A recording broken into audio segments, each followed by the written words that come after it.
In today's video, we're going to have a little chat about Zed Millenniumon. I just finished my tuna sandwich and had my orange juice. You know what that means. We're going to talk about some meaty stuff.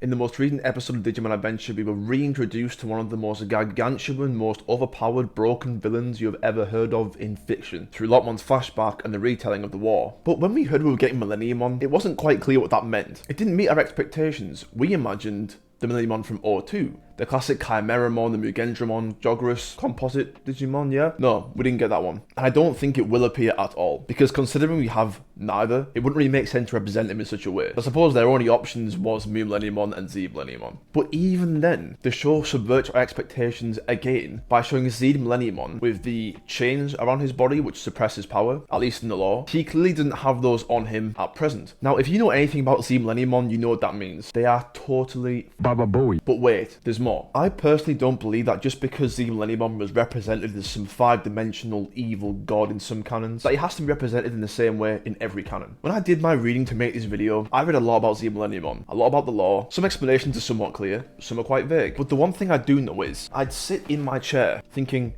how do you beat this? There is no palpable way of introducing a Digimon this powerful in a TV series, unless you introduce something stronger, you know? It's like when villains just get constantly power crept by new heroes, and the new heroes power crept by new villains. We can't have the ceiling be unreachable from the very beginning in a reboot. I just think from a plot point perspective, that's a bit crazy and almost nonsensical, because it wouldn't make a great story. If you wanted to represent Zed Millenniumon in the way that you know him from other canons in 2020, you wouldn't have much of a story, because honestly, it just seems the lore's interesting, but his powers are just boring. He can just do anything. There is literally no limit to Zed Millenniumon's power, especially when he's unchained, as he's represented in 2020. Now, I'm not saying we should hate him, I'm not saying we should dislike the character. For the purposes of storytelling, I don't think the orthodox unchained Zed Millenniumon as you know it should be in the show, because it's just ridiculous. It's almost insulting, and it even has wider consequences. For example, in the flashback, it was shown that the Digidestined and their Holy Digimon sacrificed themselves to defeat Zed Millenniumon. It was a stalemate. If you know unchained Zed Millenniumon as being something as infinitely powerful, because infinity isn't a quantity, if those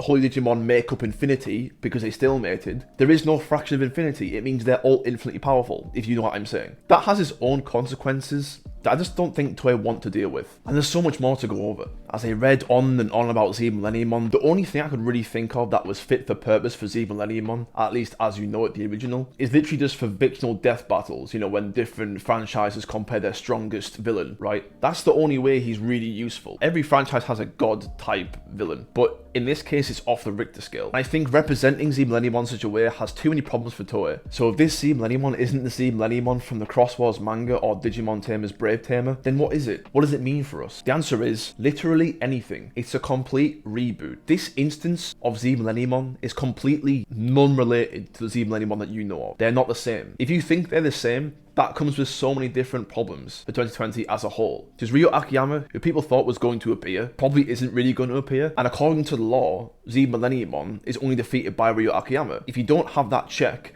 then you can't checkmate Zed Millenniumon, and you lose. You lose. There's no story, there's no plot, it's game over. I think realistically, they're not going to introduce Ryo Akiyama. So what does that mean? That means Zed Millenniumon, by definition, is a completely different Zed Millenniumon to how you know him. On top of that fact, in the flashback, in the lore, Ryo Akiyama was not there. Like, they fought to a stalemate and Millenniumon was defeated. Zed Millenniumon was defeated without Ryo Akiyama there. They are just not the same Zed Millenniumon. Because if it were the case that it would stand in direct contradiction to the orthodox lore that we know. And we just don't need that. It's much easier to presume it's a different Zed Millenniumon altogether. I discussed with fans what it would mean for them if Zed Millenniumon was nerfed, and some people didn't like that idea. I think that's quite right, but if you take the term reboot literally, it's a completely different canon to all the other canons you are already familiar with, which includes the Zed Millenniumon you are also familiar with. Forget what you knew about Zed Millenniumon. This Z Millenniumon is completely different. It only makes sense to treat him in this way. If you keep attributing the orthodox Z Millenniumon that you know to this Z Millenniumon, it's just going to cause so many problems for you. You're going to get agitated, you're not going to get it, it's going to sound inconsistent, it's going to sound ridiculous. But this is a completely new iteration of a completely different Z Millenniumon. That way, it doesn't compromise the other Z Millenniumon that you know of, the orthodox one, than just having a completely new Z Millenniumon in a different world. But perhaps the connotations are even wider than that. Z Millenniumon is a Digimon that can traverse worlds and universes, move freely between time and space. But clearly in this case, if this Z Millenniumon is completely different to the one that we know, then that means that technically Z Millenniumon can't move between every world because he exists in a separate instance. There's a different version of him. If it was the case that he could move freely between every single world